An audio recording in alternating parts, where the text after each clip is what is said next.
Buenas noches amigos, bienvenidos una semana más a una nueva entrega de Crónica de la Iglesia.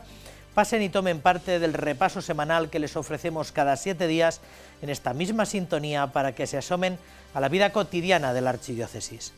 Está bien entrado el mes de febrero, hemos celebrado la Jornada de la Vida Consagrada en este curso tan dedicado a ella.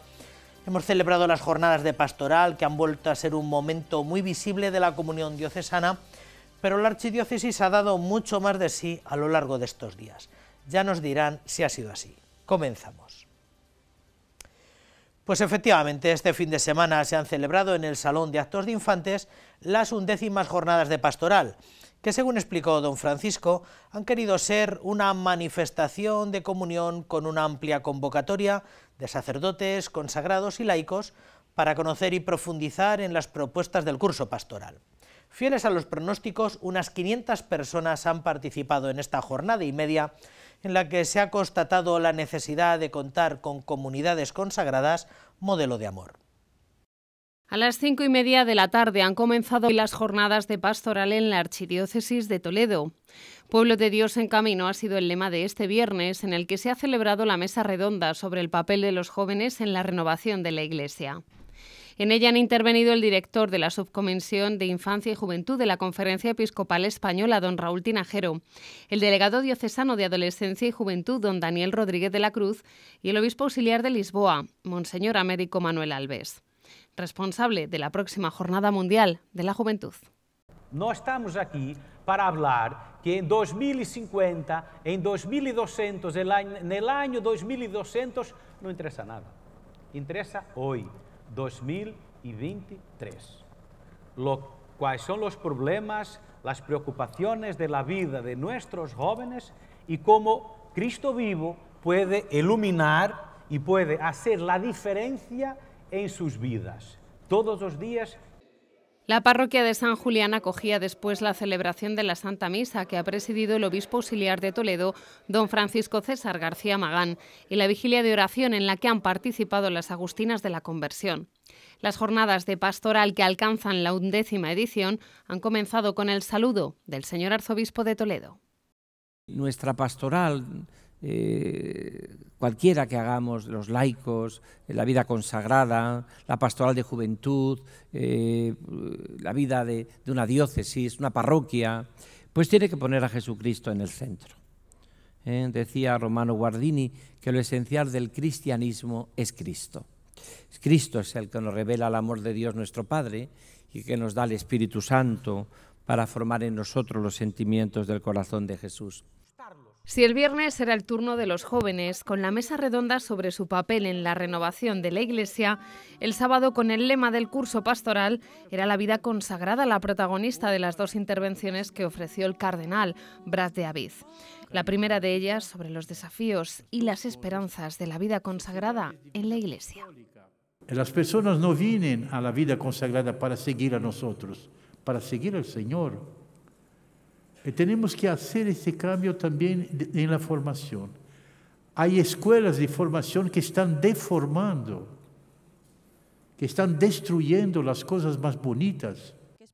Por la tarde, el cardenal mantuvo un encuentro con los consagrados y consagradas de nuestra Archidiócesis de Toledo que han participado en estas jornadas de pastoral. Pero antes destacó la necesidad de caminar todos juntos y cuáles son las enseñanzas que hoy ofrece la vida consagrada a todo el pueblo de Dios.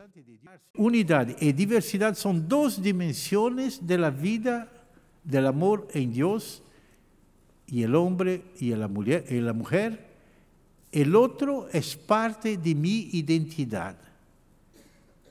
Y así también es el universo. Nosotros somos una cosa también con el universo, en otra manera, pero que hacen parte de nosotros también.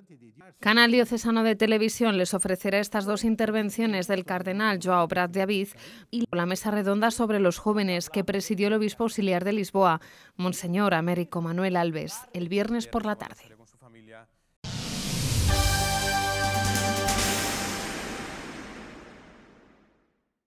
Las jornadas de este año han presentado ya algunas novedades en sus formas y en sus espacios.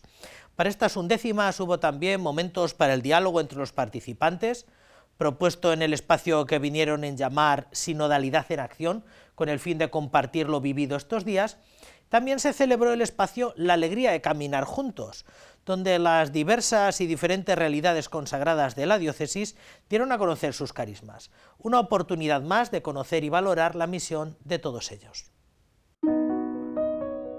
Los retos y las esperanzas de la vida consagrada en la Iglesia y el mundo fue el tema de la primera conferencia que ofreció el sábado por la mañana el cardenal Prat de Aviz. En ella reflexionó sobre la importancia de que las órdenes y congregaciones religiosas, fieles a su espíritu, descubran lo esencial de sus fundadores. Para nosotros es muy importante darlo a conocer, sobre todo, pues como ya decía, nosotras sabemos que de ahí son nuestras raíces y pues a diario nosotras intentamos renovar ese carisma. Con el objetivo de difundir y dar a conocer su vida y sus carismas dentro de estas jornadas de pastoral, se habilitó este espacio donde los consagrados de nuestra archidiócesis pudieron compartir y dar a conocer su carisma, espiritualidad y cómo es su día a día. Y también traer un poquito, ¿no?, de diversidad, de alegría. Nosotras, por ser jóvenes, intentamos pues, hacer algo diferente. Y bueno, también conociendo, para mí es la primera experiencia acá, conocer, compartir con otras congregaciones que tampoco conozco mucho, pero sí es eso, un enriquecimiento mutuo. El cardenal Joao Prat de Aviz en su segunda conferencia llamó a la unidad, no a la uniformidad, en la vida consagrada. Ser todos uno, pero sin ser iguales. Todos somos muy importantes dentro de la Iglesia, que somos y unos a otros colaboramos en crecer en nuestra fe y que la vida consagrada yo creo que es una parte muy importante dentro de la Iglesia y que podemos aportar todos para enriquecernos a vivir nuestra fe. Entonces, bueno, a veces se desconoce, dice que lo que no se conoce no se ama y no se valora. Entonces yo creo que esto es un espacio muy grande para compartir laicos, pues religiosos, sacerdotes, espacios comunes de fe. Un espacio que renovó la llamada de todos los bautizados a seguir caminando juntos.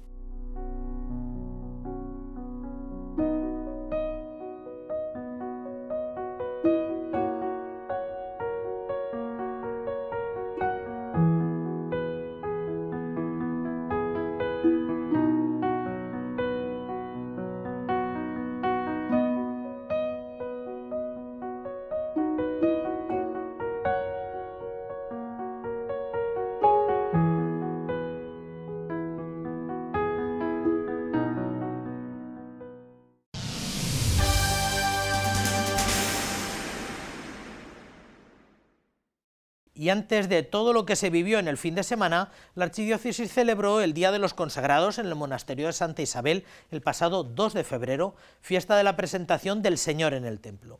Una jornada que adquiría una relevancia especial este curso porque nos brindaba una ocasión para dar gracias a Dios por esta realidad, para dar a conocer las expresiones concretas que existen en nuestra iglesia local y para celebrar con ellos y ellas la gracia de la llamada de Dios a este especial modo de vida. El monasterio de Santa Isabel en Toledo ha acogido la Santa Misa con motivo de la celebración de la Jornada Mundial de la Vida Consagrada. Cuando nace cualquier realidad de vida consagrada, tanto el fundador como la fundadora han tenido siempre clarísimamente esa mirada contemplativa a Dios para mirar al mundo con los sentimientos del corazón de Cristo.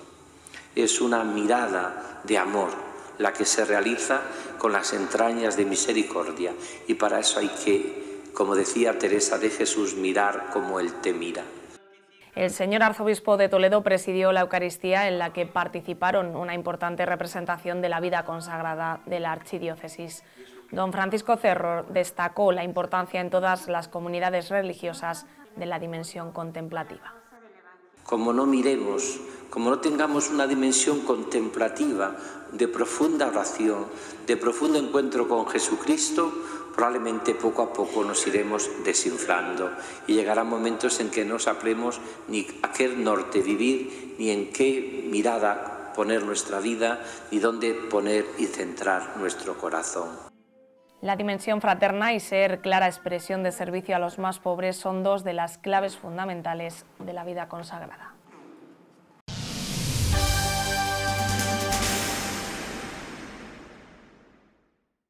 La Archidiócesis, a través de la ONG para el Desarrollo Manos Unidas, presentó el pasado lunes la campaña contra el hambre para este año con el lema «Frenar la desigualdad está en tus manos», con la que se pretende financiar en toda la diócesis hasta 13 proyectos de desarrollo durante este año 23 en países como la India, Etiopía o Camerún. Los responsables de Manos Unidas en nuestra delegación diocesana han invitado a colaborar porque más de 800 millones de personas en el mundo viven todavía situaciones de pobreza y miseria. La sala de prensa del Arzobispado de Toledo acogía la presentación de la nueva campaña de Manos Unidas, que se celebra bajo el lema «Frenar la desigualdad está en tus manos».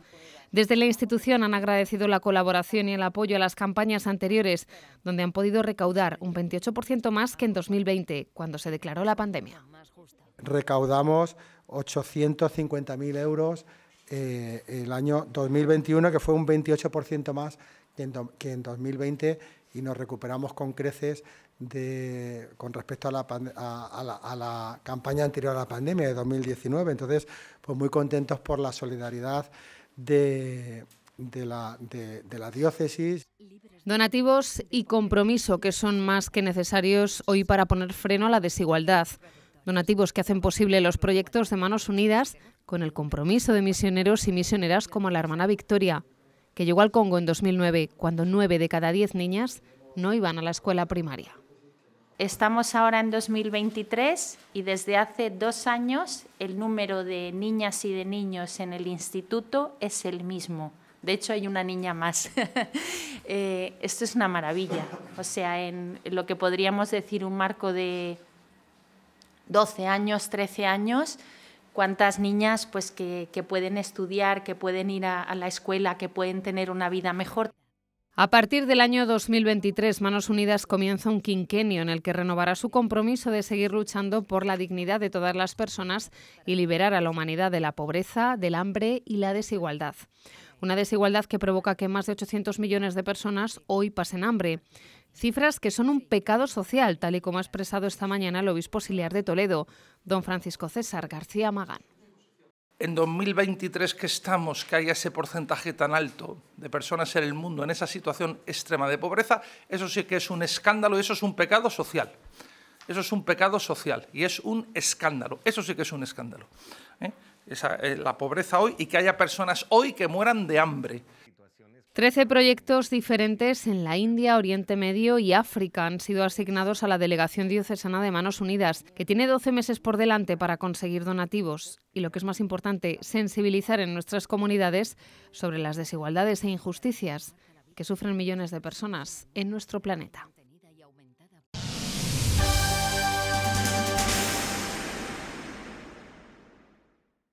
Toda la Iglesia en España lamentó este mismo jueves que el Constitucional haya avalado, tras más de una década, una ley sobre el aborto que considera abiertamente ya que hay seres humanos que no tienen derechos, o como poco menos derechos que los animales de compañía. Esta decisión permitirá entender el aborto como un derecho y el embarazo como un problema. Así lo ha lamentado la Subcomisión Episcopal de Familia y Vida de la Conferencia Episcopal y también nuestro señor arzobispo desde su viaje pastoral por Tierra Santa. Como Iglesia solo podemos ser voz de los sin voz y hacer resonar el grito silencioso de tantas vidas humanas. Así reaccionan los obispos españoles a la decisión de la llamada mayoría progresista del Alto Tribunal, que 13 años después avala la constitucionalidad de la ley del aborto. Al rechazar la ponencia que declaraba inconstitucional la ley del 2010 sobre salud sexual y reproductiva, el aborto puede entenderse como un derecho y declara constitucional que haya seres humanos que no tienen derechos. Además, permite que los síndromes de Down sean abortados hasta los 5 meses y medio. Triste ver cómo un tribunal constitucional se ha apañado para aprobar una ley, para avalar una ley injusta, ideológica y contra la ciencia, que le quita la dignidad y el respeto a la vida a ciertos seres humanos por su edad. La Iglesia lamenta una resolución que instaura un darwinismo social al servicio del neocapitalismo más salvaje, en vez de buscar la defensa de los más débiles. Aseguran que siempre estarán al lado de las mujeres que tienen problemas para seguir adelante con su embarazo, ofreciéndoles una ayuda integral, y reclaman a las administraciones iniciativas que favorezcan la maternidad. Desde Tierra Santa, el señor arzobispo de Toledo también ha manifestado su tristeza y pesar por la decisión del Tribunal Constitucional. Uno de los pilares de nuestro ordenamiento es el derecho a la vida de todos, particularmente de los más vulnerables. Desde Tierra Santa elevamos nuestra oración para que el Dios de la vida asista a las víctimas que ahora quedan desprotegidas y para que nuestros gobernantes y jueces puedan reconsiderar esta nefasta sentencia de muerte. La conferencia episcopal recuerda las palabras de San Juan Pablo II en Evangelium Vitae. El tema de la vida y de su defensa y promoción no es prerrogativa única de los cristianos, sino que pertenece a toda conciencia humana que aspira a la verdad.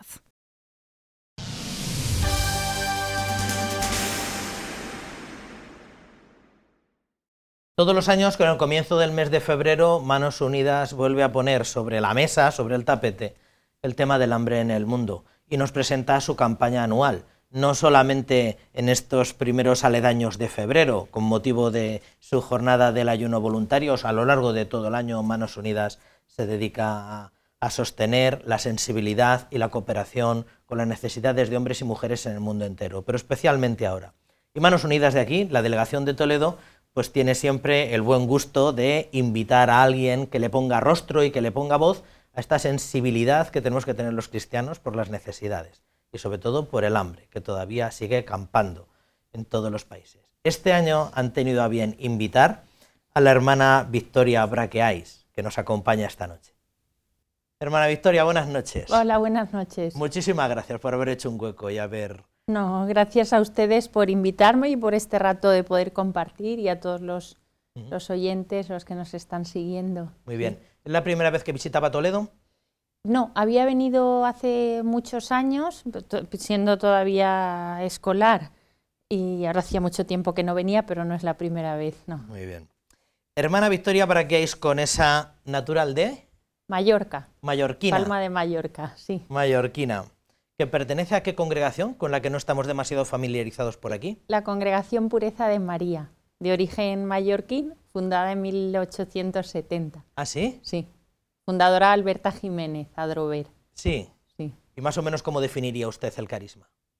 Bueno, el carisma de nuestra congregación es el abandono confiado en manos de la providencia y lo realizamos a través de la misión de educar en todos los países, sí, en todos los contextos sociales, con una especial dedicación y atención a la promoción de la mujer, que fue así desde nuestros orígenes.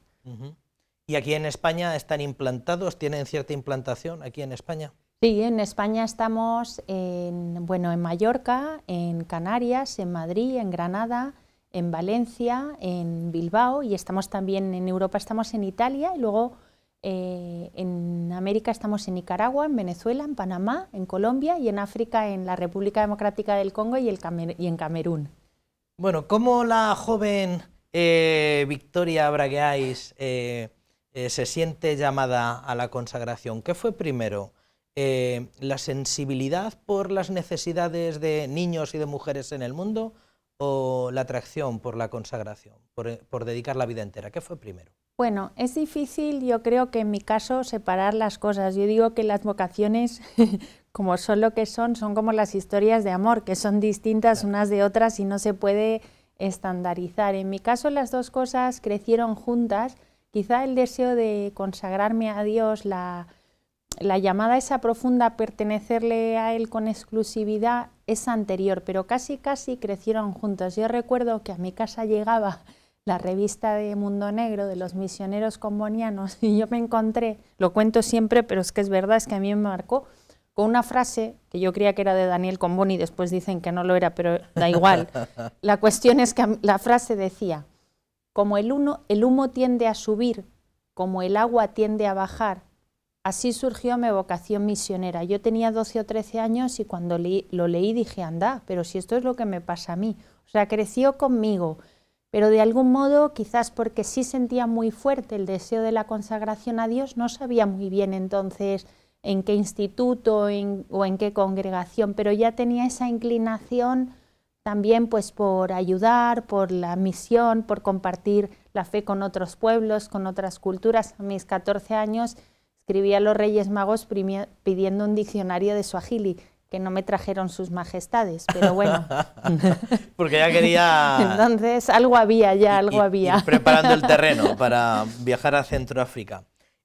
¿Por qué la pureza de María? ¿Por qué, cómo encontró la congregación? ¿Por qué un segundo momento, después de esa especie de emoción interior, por qué justo en la familia a la que pertenece ahora, en la pureza de María? Bueno, llegamos a Mallorca por providencia. Nosotros somos 5 hermanos, mis hermanos nacieron en Cataluña, mis padres son de Cartagena, pero mi padre por trabajo pues fue a Mallorca, una tierra a la que él estaba ligado porque habían estado allí mis abuelos trabajando y habían estado anteriormente de viaje de novios. Y bueno, allí aparecimos y ahí nacimos en Mallorca, pues mi hermana y yo. Entonces yo estudié en el Colegio de Pureza de María, en Palma, que además no había plaza, era muy difícil que pudiéramos entrar, pero bueno, mi padre y mi madre pues tuvieron mucho interés en que yo pudiera entrar en el colegio, ¿no? Providencia con providencia, ¿no? Y después, bueno, pues yo tenía esa inquietud de pertenecer a Dios, no sabía muy bien en qué institución, lógicamente... muy marcada por Pureza de María, porque claro, he crecido y es, digamos, mi familia, y me marcó mucho una homilía del obispo de Mallorca, de don Teodoro Úbeda, que dijo, las religiosas de la pureza siembran, pero no recogen. A mí, bueno, la frase uno podría decir, bueno, pues tampoco es que sea súper positiva, ¿no? Siembran, pero no recogen.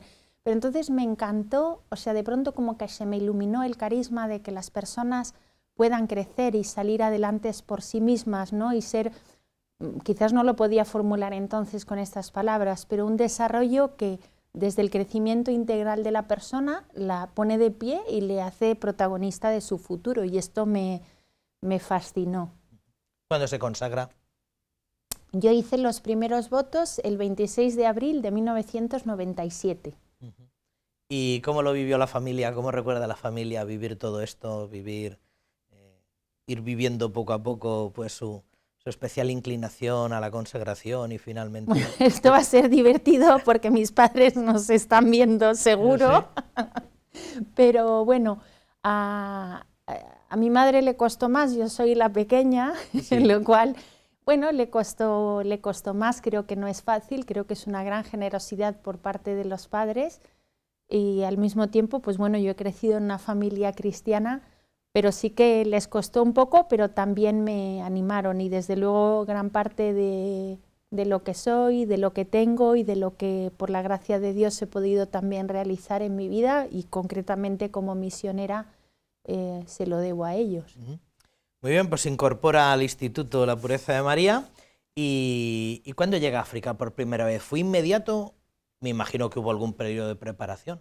Tengo entendido que sabe un montón de idiomas. ¿Se dedicó al estudio de los idiomas o cómo fue? Bueno, nosotros, como ser una congregación dedicada a la enseñanza, y nuestra fundadora, que entonces ya fue responsable de la primera escuela normal de maestras de Baleares, ahí a finales del siglo, bueno, mediados finales del siglo XIX, en Mallorca siempre le ha dado mucha importancia a la formación, sí, y a la educación. Entonces, yo cuando llegué al noviciado, enseguida me ofrecí para ir a África, pero nosotros pasamos un tiempo largo de formación. Tenemos 2 años y medio, bueno, postulantado, noviciado, y luego estuve en Roma estudiando 5 años en la universidad con los jesuitas, y después estuve en Mallorca haciendo la carrera civil, trabajando al mismo tiempo, y pues todo ese tiempo de formación. El tema de los idiomas, a mí me fascinan las lenguas, bueno, yo qué sé, soy muy patosa en deporte, pero para como a otro es salir a correr, pues a mí aprender idiomas.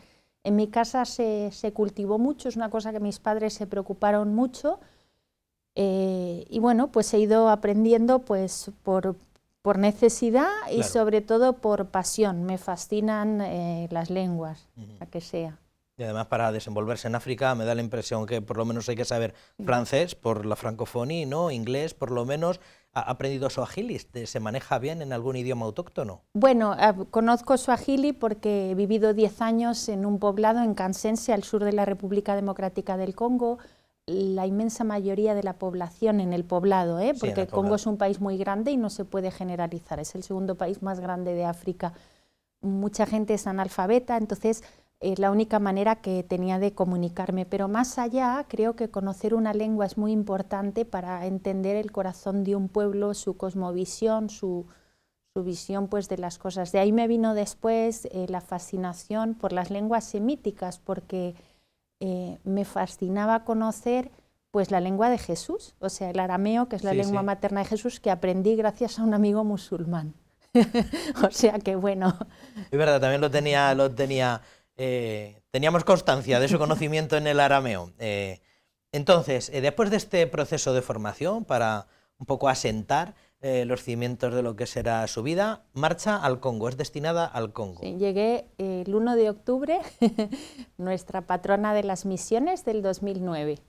Sí. ¿Cómo recuerda su primera llegada su primer contacto con África? Bueno, pues el primer contacto fue un poco espectacular porque llegué en el centenario de la misión y en los coincidía el centenario de la misión de Cansense y los 25 años de la presencia de nuestra congregación Pureza de María en ese poblado. Y entonces, bueno, pues fue una gran fiesta, vamos, la primera Eucaristía que asistí duró desde las 9 de la mañana hasta las 3 de la tarde, celebrada por el obispo de Colbesi, y luego pues con una gran fiesta, mucha alegría, 6 mucha horas mezcla. de Eucaristías. Sí. Y bueno, pues luego poco a poco, o sea, África te fascina desde el principio, es difícil a lo mejor captar. Quizás me llamó mucho la atención la alegría y la cantidad de niños que había por todas partes. Es una cosa que es una gran riqueza que tiene el continente, en el que más o menos el 60% de la población tiene menos de 20 años. Claro, la reserva de vitalidad que hay ahora en el mundo. Era tal y como se lo llevaba imaginando desde su adolescencia, cuando tenía ya la imaginación y la memoria puesta en África, cuando finalmente llega allí a Centroáfrica. ¿Era tal y como se lo imaginaba? ¿Superó con mucho las expectativas?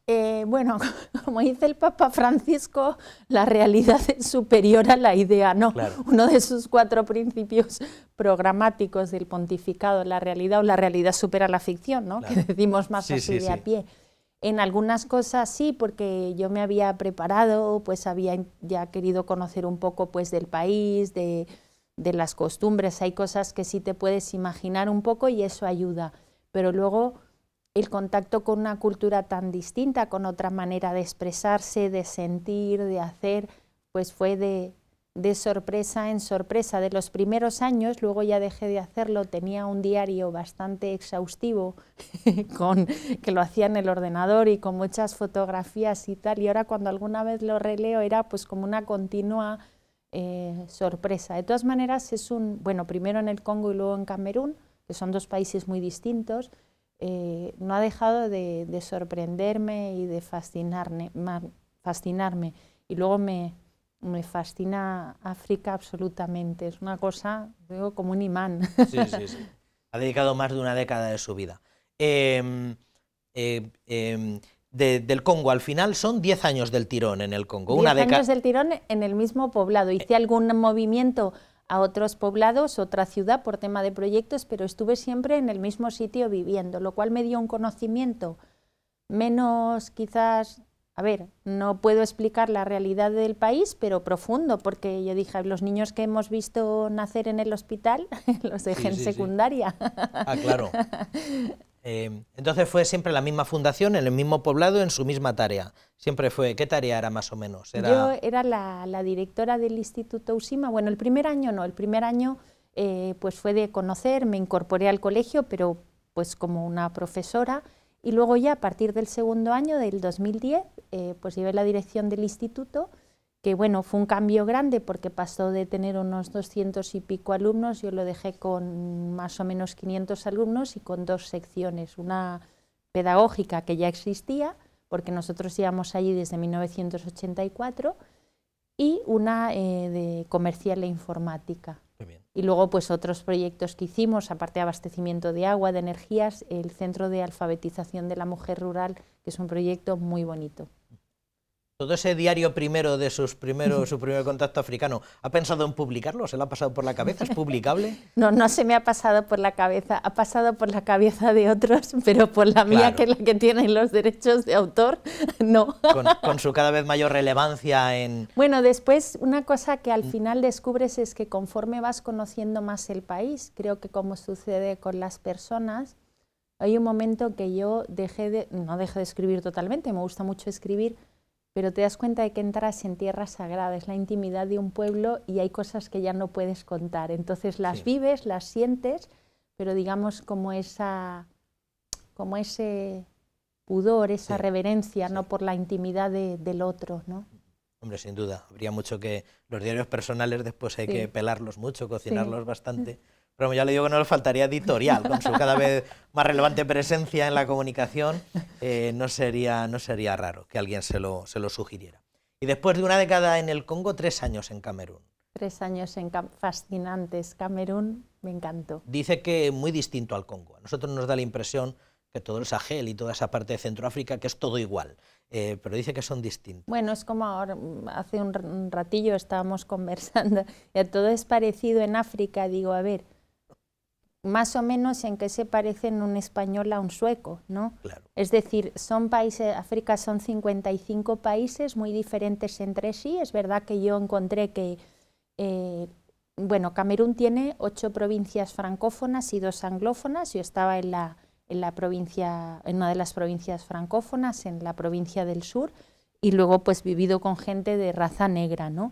Pero ahí se acaban los parecidos. Es un país totalmente distinto, es un país además que tiene salida al mar, tiene un Producto Interno Bruto superior, luego la realidad de los pigmeos Bagueli, con los que yo vivía, que quedan actualmente unos 2000 en el mundo, es muy sui generis ya dentro del contexto general y es un país muy distinto. Lo que pasa es que a mí la experiencia de vivir en plena selva, de conocer otra faceta de África totalmente distinta, es que me encantó. Y luego además en Camerún tenemos una escuela, pero la otra obra que llevamos es un hogar, entonces realmente es un contexto muy familiar. El hogar tiene 46 niñas de entre 3 y 15 años y es una familia, entonces a mí esa experiencia de vivir en el hogar me encantó. Esas niñas me cautivaron a mí. Aunque sabemos que Camerún es un país cada vez con más aspiración y a vía de desarrollo, ¿fue en la selva? ¿Fue una misión lejana en la selva? Sí, en Gobayán, plena pigmeos, selva. Que tenemos un poco idealizados nosotros. Hay muchos pigmeos, bueno, muchos pigmeos, no, o sea, hay distintos grupos pigmeos. Solamente, por ejemplo, en Camerún están los Bagueli y están los pigmeos Baka en la parte anglófona. Luego están, por ejemplo, hay pigmeos también en el Congo. Los de nuestra zona son los pigmeos Bagueli, que son los habitantes más antiguos de la selva, y es un mundo fascinante, aparte que luego solamente el contexto natural, la vegetación, donde estábamos pertenece, a pesar de ser Camerún, es la cuenca del río Congo, que es la más importante del mundo después del Amazonas, y es un lugar de una belleza. Pero bueno, a mí ese contacto con la gente que tiene esa sabiduría de la vida, de las cosas naturales, es que me fascinó. Y luego el vivir en el hogar me encantó, me encantó. Y después de este largo periplo africano, ¿regresa a España? ¿En qué año ha regresado? Pues he regresado en noviembre del 2022. Llevo, digamos, ahora una vida entre mundos. Vine aquí pues por circunstancias familiares. Mi madre tiene un tema de salud bastante delicado, mis padres son mayores. Y entonces, bueno, estoy destinada en Madrid, pero sigo al frente de la coordinación de proyectos de desarrollo en mi congregación. Hasta ahora era África y ahora hemos incluido también a América. Y luego llevo también los programas estoy en el equipo de voluntariado de jóvenes que van en verano a Congo, a Camerún, a Nicaragua, a Venezuela. Digamos que es como un poco base de operaciones Madrid. Claro. Estoy ayudando en el colegio, doy algunas clases en educación secundaria. Y luego, pues durante el año hago algunos desplazamientos dentro de España, pues por temas de cooperación, pues no sé, Santander, Canarias, Toledo, Granada. Y luego, pues si Dios quiere en verano, estaré en Camerún con un grupo de cooperantes.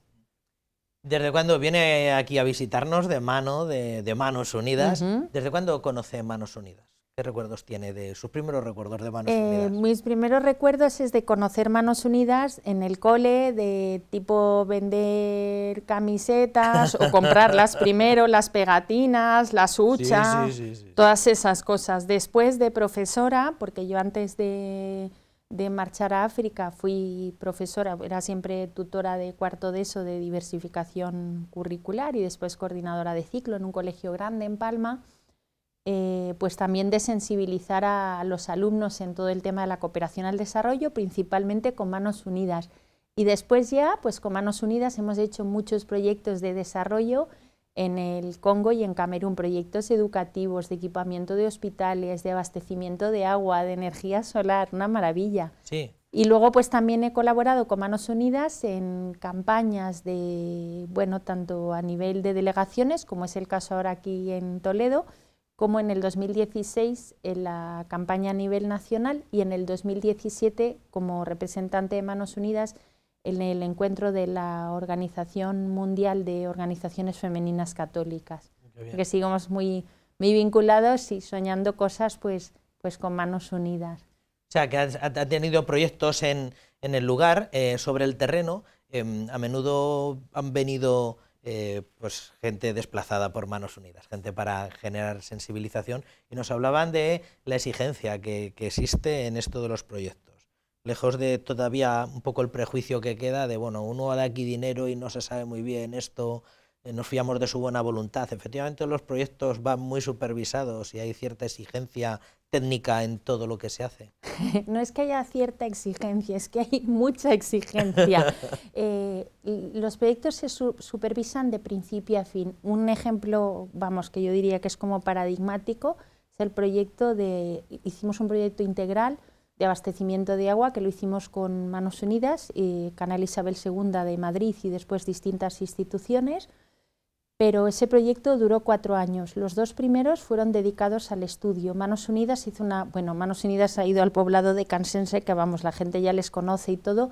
Pues tuvimos un primer encuentro porque había muchos problemas diferentes entre sí. Por ejemplo, en el hospital había muchas enfermedades, pues no sé, malaria, fiebres tifoideas. En el colegio veíamos que había menos niñas y al final nos dimos cuenta que todos esos problemas distintos entre sí venían de uno, que era la falta de agua, porque no había fuentes, las niñas no podían ir al colegio porque tenían que ir a buscar el agua al río, por falta de agua había problemas sanitarios. Entonces Manos Unidas dijo, bueno, si hacemos un proyecto integral de abastecimiento de agua, matamos muchos pájaros de un tiro, ¿no? Sí, sí, sí. Bueno, no hay que matar pájaros, ¿verdad? Porque también la ecología es muy importante en los proyectos de Manos Unidas, es un decir. Entonces, bueno, después de que se hizo el estudio, pues se vio cuál era la mejor manera y entonces pues se trabajó en ese proyecto. Otro aspecto muy importante en los proyectos de Manos Unidas es la formación del personal. Hubo ingenieros que se desplazaron desde Madrid, pero se trabajó mucho con los ingenieros locales. Esto es muy importante, o sea, ir formando a la población. Se desarrolló el proyecto y luego otra parte del proyecto fue formar a la gente para el mantenimiento, la viabilidad. Y bueno, este proyecto terminó, me parece, en el 2018, ahora a veces me confundo un poco las fechas, y a día de hoy sigue funcionando fenomenal y abastece de agua a un hospital que tiene un área de salud que atiende a unas casi 150.000 personas, una escuela primaria, una escuela secundaria, centro de alfabetización de mujeres, internado femenino, internado masculino, pues es una maravilla. O sea, que se siguen supervisando incluso una vez acabados los proyectos para garantizar su viabilidad, ¿no? Sí, y también, por un lado, para garantizar su viabilidad y también porque nos pueden servir también para otros sitios. Luego, los socios de Manos Unidas en los distintos lugares estamos en contacto y podemos replicar, repetir cosas que en otros lugares han funcionado. Por eso, un aspecto muy importante también de Manos Unidas, que a veces no es muy conocido, son los servicios técnicos y de asesoría, porque a veces decimos, queremos hacer esto, tenemos este problema, y hay gente, porque en Manos Unidas hay más de 6.000 voluntarios, pues que te ofrece su profesionalidad, expertise, su profesionalidad, pues para ver qué es mejor y qué conviene más. Pues, es verdad que siempre pensamos que eso simplemente es ahí como una especie de cajón de dinero, cajón de recursos que simplemente se reparten, y también hay mucho de formación y mucho de ayuda mutua. Muchísimo. Bueno, pues recordad una vez más que Manos Unidas es una organización que emplea muy bien los recursos, ¿verdad? También le quería preguntar, toda esta manera que tiene de ser y de existir Manos Unidas, la jornada del ayuno voluntario, en un viernes de febrero, las cenas contra el hambre, que se organizan muchas, toda esta manera de ser que tiene todavía sentido hoy. Por supuesto que tuvo sentido cuando aquellas mujeres de Acción Católica le declararon la guerra al hambre, pero tiene sentido. María Salas y Pilar Bellosillo. Sí. Tiene sentido todavía esta manera de ser y de existir. Todo esto de la campaña, sí, la jornada del ayuno voluntario. Hombre, para mí, pero bueno, creo que tiene todo el sentido. Manos Unidas no es una organización más, una organización cualquiera, aunque podemos trabajar en colaboración con otras entidades de distintos pensamientos, ideologías, creyentes, no creyentes, pero es una asociación pública de fieles, es la ONGD de la Iglesia Católica en España, y lógicamente en el corazón de Manos Unidas está el Evangelio, entonces tiene toda la razón de ser. Yo creo que una cosa que Juan Pablo II, en su largo y bendecido y que ha sido un don de Dios de su pontificado, pero bueno, ahora lo podríamos decir el Papa Francisco, el Papa Benedicto XVI, pero es poner en el centro el desarrollo integral de la persona, que pasa, por supuesto, por tener acceso a las necesidades básicas y al combatir la pobreza multidimensional,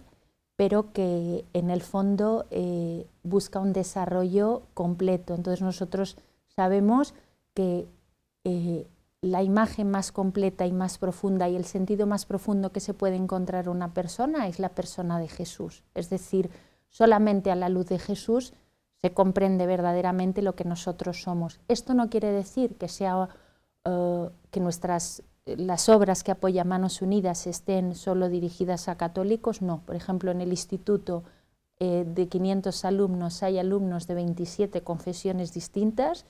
Por ejemplo, en el colegio que apoya Manos Unidas en Camerún, la mayoría son no cristianos, pero ese ideal y esa belleza del Evangelio de la persona de Jesús está en el corazón de Manos Unidas, y eso hace pues que sea un sello pues muy especial. Y luego otra cosa que me gustaría contar, que antes se me ha olvidado, pero que creo que es muy bonita, es que Manos Unidas, teniendo mucho rigor en la manera de trabajar, tiene mucha flexibilidad. ¿Qué quiero decir? Cuando trabajas en lugares muy alejados, a veces cumplir y según qué normas es muy difícil. Por ejemplo, pues encontrar una empresa que te venda directamente un camión de arena y que tenga número fiscal, pues es muy difícil. Pero Manos Unidas, por ejemplo, permite que la empresa que lo lleva pueda hacer subcontratas a condiciones dignas a personas del poblado que puedan incorporarse a un proyecto, con lo cual hacen que siempre donde se desarrollan los proyectos haya un gran desarrollo para la gente del poblado. Por ejemplo, Cansense es un poblado que en 12, 13 años 10 años, digamos 11, de presencia de Manos Unidas con los proyectos, ha mejorado muchísimo, porque ha dado mucho trabajo, porque ha dado otra visión.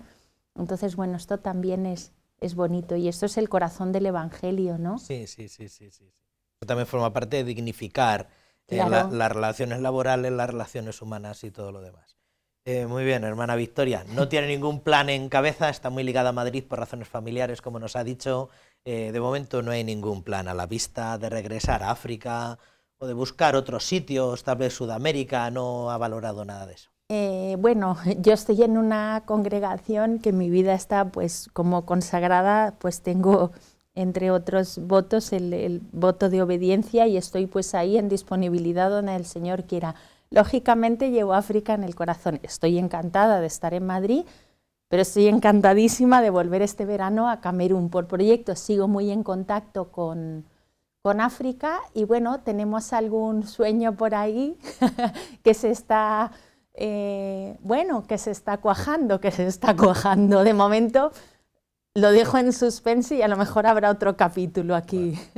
Pues rezamos por ello, sí, porque se lleve a cabo todo esto. El corazón de Dios, que claro, donde mejor están las cosas, claro, cuajándose ahí. De que se lleve a cabo todo esto que usted anhela dentro de la obediencia debida a su a su gran familia, a su congregación. Muchísimas gracias, Teresa, por haber venido. Victoria. Victoria, perdón. Me ha bautizado. Victoria, hermana Victoria, muchísimas gracias por haber venido aquí, por habernos traído esta alegría y toda esta experiencia del corazón de África. Nada, muchas gracias por darle voz y hasta otra, si Dios quiere.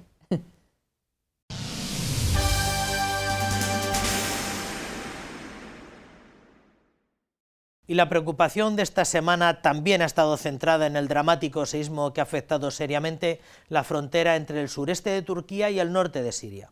Cáritas Diocesana se sumaba a la campaña de Cáritas Española para ayudar a los afectados por el terremoto, con el fin de recaudar fondos para ayudar a los hermanos de estos dos países. Según la preocupación que nos transmiten tanto desde Cáritas Turquía como desde Cáritas Siria, es el elevado número de personas que han perdido sus casas en pleno invierno. Estamos bien. Para Fadi era la primera noticia que tenía de sus padres y su hermano tras 2 horas de angustia. Hoy, 72 horas después, conversamos con él. Lo que faltaba a Siria, además de la guerra, además de no hay luz, ni combustible, ni gasoil, ni comida, sanciones del oeste contra Siria, ahora también viene el terremoto. No sabe uno dónde agarrarse, Fadi. Es que no puede levantar la cabeza. No se puede. Ahora la situación es muy difícil. Llueve sobre mojado para el pueblo sirio y más concretamente para toda la zona afectada por el terremoto en la frontera con Turquía. La situación de guerra en la que viven, las sanciones internacionales, hace que una vez más son los últimos, entre los últimos, a la hora de recibir ayuda. La mayoría de las ayudas van a Turquía, a esta zona del norte de Siria, pero dominada por Turquía. Pero nadie va a ayudar el pueblo que vive bajo el dominio del gobierno sirio. También son humanos, ¿no? Tienen derechos también como los demás. En Alepo está el padre Alejandro León, responsable de misiones salesianas en la zona. Desde el primer momento su casa ha quedado abierta para todo aquel que ha buscado refugio en los patios, a cielo abierto, por el temor a las réplicas. Desde Alepo nos piden ayuda económica. Ellos ya han dado todo lo que tenían. Si hay posibilidad de cualquier ayuda económica que nos pueda ayudar, pequeña o grande, en este momento cualquier ayuda es importante, que pueda llegar a través de Misiones Salesianas Madrid, es la vía más segura y transparente para asegurar que esta ayuda pueda llegar a la población de Alepo que lo necesita. Misiones Salesianas, junto a otras realidades de la Iglesia en España, han abierto diferentes cuentas para recoger donativos económicos. También Cáritas Diocesana de Toledo, en colaboración con Cáritas Española. La ayuda llega y ahora es más necesaria que nunca.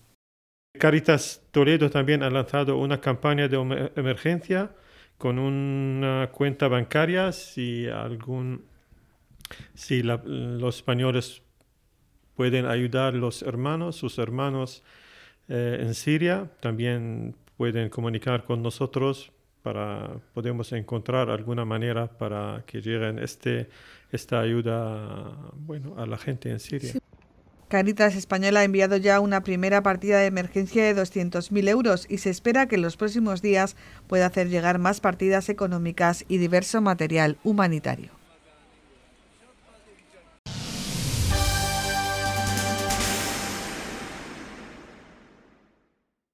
El señor arzobispo ha manifestado que es un deseo compartido por muchos que el santuario de la Virgen de Guadalupe, Reina de la Hispanidad, tenga una mayor relevancia internacional para que continúen viniendo peregrinos de todo el mundo.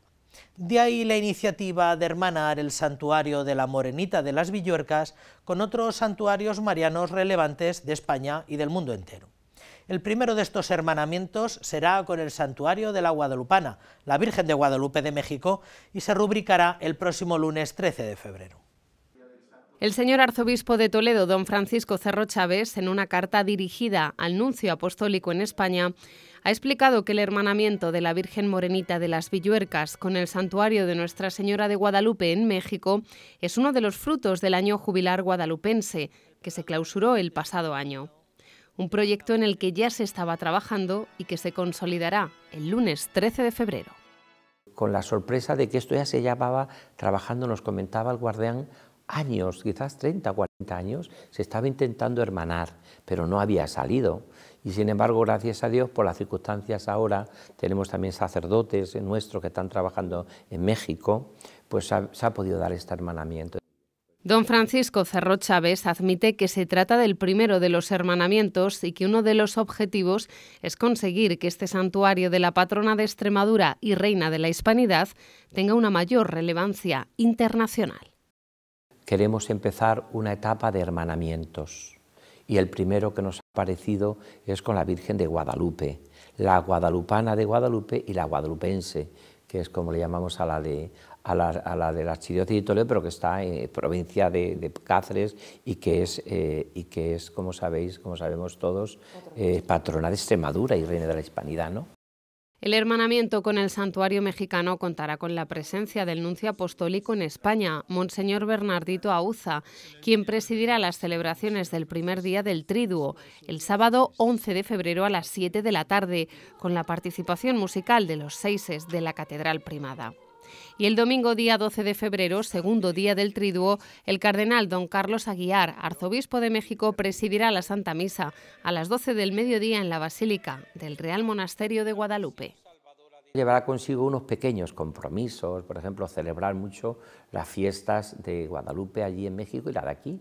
Aquí sabéis que es el 6 de diciembre, que es el domingo, perdón, es la fiesta, podríamos decir, litúrgica, y allí se celebra el día 12 de diciembre, que también lo vamos a celebrar mucho aquí. Luego también pues habrá una potenciación de todo lo que sean las peregrinaciones, todo lo que sea el hermanamiento, todo lo que sea una mayor comunicación. Finalmente será el lunes 13 de febrero cuando el señor arzobispo de Toledo, don Francisco Cerro Chávez, presida la Santa Misa a las 12 del mediodía en la Basílica de la Virgen de Guadalupe, donde intercambiará el documento de hermanamiento de ambos santuarios con el arzobispo mexicano.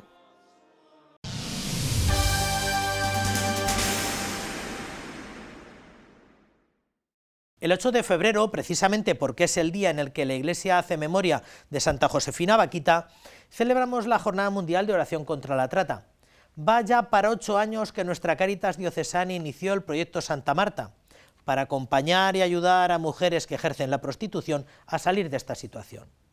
Desde entonces, la Iglesia de Toledo ha acompañado a 45 mujeres a salir de este panorama. Este año y el año pasado fueron 12 mujeres respectivamente. El año 2020 tan solo 8.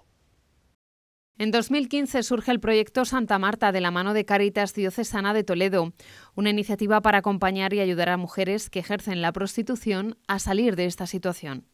8 años después, 45 mujeres han salido de la prostitución. 12 de ellas lo han hecho en el último año. Es un proyecto que atiende cuantitativamente a pocas mujeres, porque estamos hablando de 12, más o menos, pero realmente es recuperar la vida de 12 personas. Esto es algo que cualitativamente creo que no tiene precio, ¿no? Caminando por la dignidad es el lema escogido para celebrar este año la Jornada Mundial de Oración, Reflexión y Acción contra la Trata, que la Iglesia celebra cada 8 de febrero. Coincide así con la memoria litúrgica de Santa Josefina Baquita, religiosa sudanesa que padeció durante su vida los sufrimientos de la esclavitud. El objetivo, denunciar la grave violación de los derechos humanos que reducen a la mujer a un estado de servidumbre y esclavitud. Lo más importante de esta jornada es que visibilicemos realmente la realidad de la trata, la realidad que sufren muchas mujeres que están siendo víctimas de trata y la realidad del hecho del contexto de la prostitución que lleva asociado. La realidad de que la trata es un delito contra los derechos humanos de las mujeres y es un negocio. Por ello, Cáritas Diocesana celebraba este acto de sensibilización, al que se unían trabajadores, voluntarios y colaboradores de Cáritas. Es una realidad que convive con nosotros, está aquí, al lado de nuestras casas, al lado de nuestros portales, no es algo que está fuera de, no, es algo que está entre nosotros. Y es algo que hay que visibilizar, hay que enfrentarnos, hay que denunciar también y sobre todo ser conscientes de que si existe este gran negocio es porque existen clientes que consumen sexo.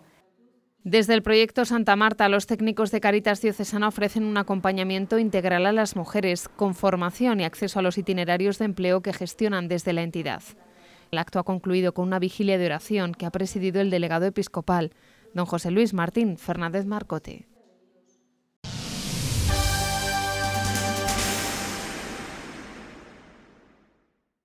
El señor arzobispo ha pasado esta última semana en Tierra Santa, es su segundo viaje en los últimos 6 meses, con un doble motivo: presidir la peregrinación de 30 sacerdotes ordenados en estos últimos 5 años en la Archidiócesis de Toledo, además de un reducido grupo de colaboradores muy estrictos, y para supervisar la nueva capilla de la Virgen de Guadalupe en un espacio tan presente para el Señor y su Madre como es el Campo de los Pastores, tal y como ha recordado don Francisco desde el lago de Tiberíades.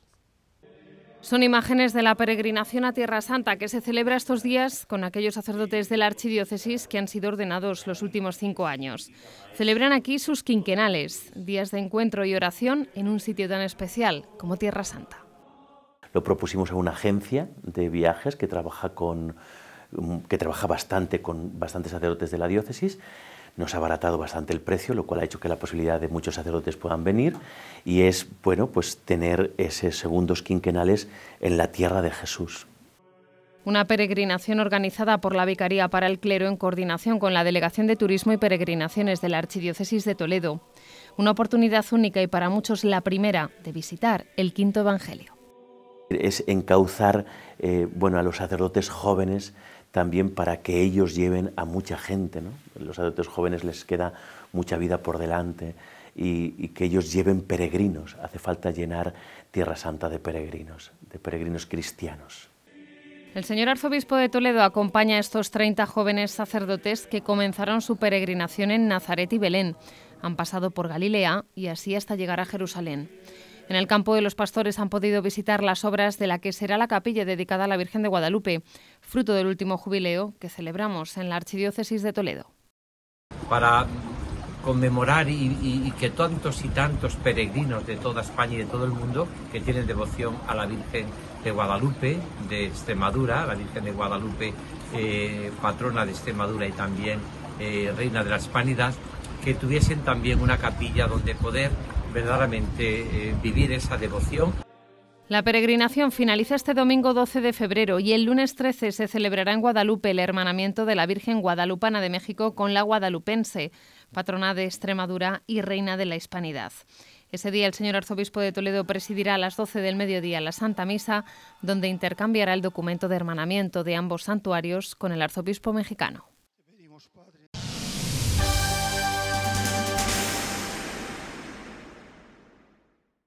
Cada 11 de febrero la Iglesia celebra la fiesta de la Virgen de Lourdes y la Jornada Mundial del Enfermo. Como en años anteriores, la Hospitalidad ha organizado un triduo preparatorio, aunque finalmente hayan preferido celebrar la fiesta en Lourdes, a donde han acudido en viaje para coordinar y preparar la próxima peregrinación de junio. Mientras tanto, aquí en Toledo ha quedado el resto de la Pastoral de la Salud para celebrar la fiesta de la patrona el sábado 11 desde el Santuario de la Virgen del Prado a las 12 del mediodía. Cada año la Iglesia celebra la Jornada Mundial del Enfermo en la fiesta de la Virgen de Lourdes. Y en este santuario francés, cerca de este día, se organizan unas jornadas en las que las diferentes hospitalidades de todo el mundo acuden para poder preparar y coordinar lo que será la temporada de peregrinaciones del año.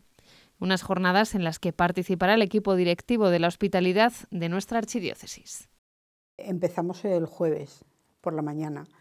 Entonces empezamos teniendo reuniones preparatorias de todas las peregrinaciones con información sobre el lema del año, el lema que han escogido el año. Se habla también de todo, de cómo se va a desarrollar el programa, de los cambios que ha habido en el santuario, de los cambios que quieren poner en el santuario. El viernes se unirá un autobús con voluntarios y hospitalarios de nuestra archidiócesis para participar de lo que será el sábado, la fiesta de la Virgen de Lourdes. El sábado 11 es que es un día especial. Es pues rememorar, recordar lo que debió suceder, lo que sucedió aquel 11 de febrero. Entonces vivirlo in situ es pues un privilegio especial, y todo eso unido a la oración y a los sacramentos pues te fortalece. Del 25 al 29 de junio es la fecha de la próxima peregrinación de la Esperanza que organiza la Hospitalidad de Nuestra Señora de Lourdes de Toledo.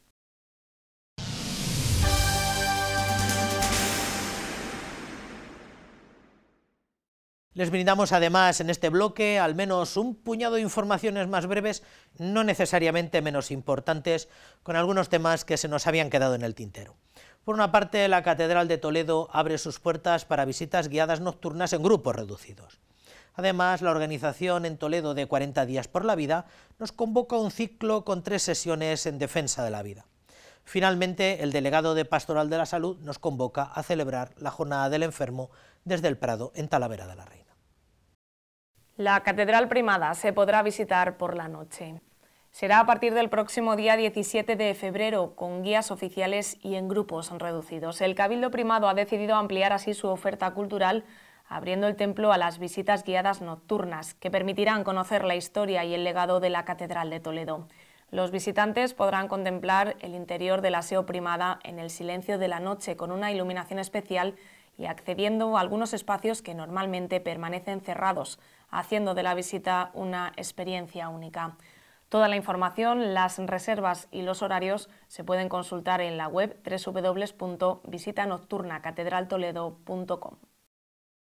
La campaña 40 días por la vida comienza el próximo 22 de febrero en la ciudad, pero antes ofrecerán 3 sesiones de formación en la parroquia de San Juan de la Cruz.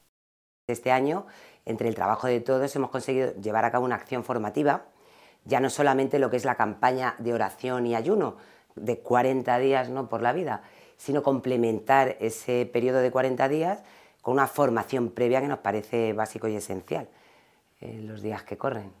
El 13 de febrero el ponente será el exsecretario de Defensa, Fernando Díaz, y el día 27 diferentes asociaciones que ayudan a mujeres embarazadas como Red Madre o Proyecto Mater para explicar cómo es su labor en defensa de la cultura de la vida.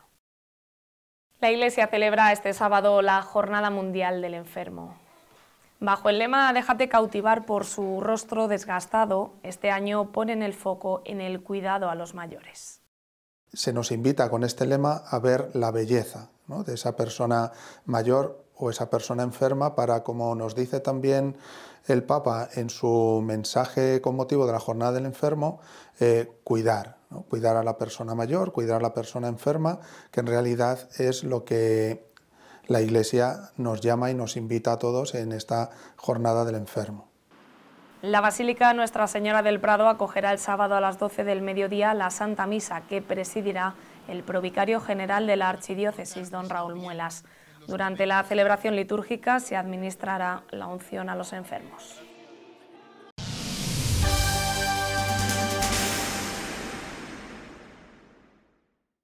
Bueno, pues esto ha sido lo que ha dado de sí nuestra crónica eclesial para esta semana. Ya saben que pueden volver a ver todos estos contenidos y muchos otros más, de muchos otros temas, en el cada vez más relevante canal de YouTube del que dispone Radio Televisión Diocesana. Solo nos queda emplazarles para que nos acompañen la semana que viene, aquí en el mismo sitio y a la misma hora, y nos permitan poder ofrecerles más y mejor información de nuestra vida eclesial. Hasta la semana que viene, que sean felices.